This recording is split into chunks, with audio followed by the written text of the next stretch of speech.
What seemed to be a distant threat might become a local one. Officials in Alamance County are monitoring 5 people who just returned from West Africa, and Duke Hospital is treating 1 patient with Ebola symptoms.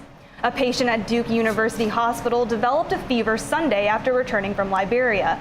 Officials haven't released the age, name, or race of the patient. He was returning from Liberia but wasn't thought to be contagious during travel. The patient tested negative for the virus on Monday, but doctors scheduled more tests for today.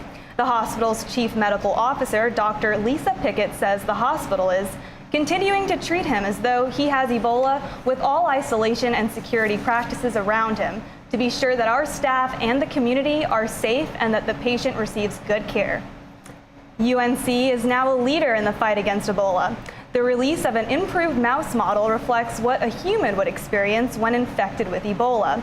I spoke to the scientist who helped with the epic breakthrough. The timing couldn't be more perfect. How big is this for you personally?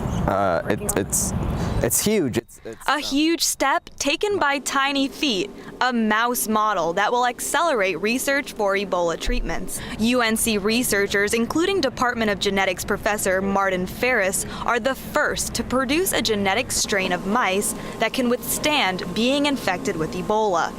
Treatments are shown to be safe in a small animal, safe and effective in a small animal, and then larger animals, and finally humans. So why haven't we seen the model sooner?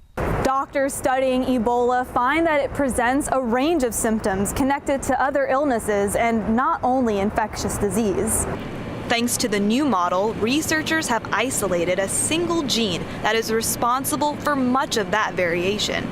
By identifying this genetically variant gene TEC, it allows us to look for drugs and treatments that specifically target TEC and can help ameliorate the disease with a specific target in mind. Ferris says things just fell in place. This was an incredibly lucky story, both with the unfortunate timing of the disease outbreak as we were doing this work, but also in the way that we found these really extreme responses. And with help from this little guy, researchers can make some big changes. The mouse model serves as an international prototype, and doctors hope to end Ebola entirely.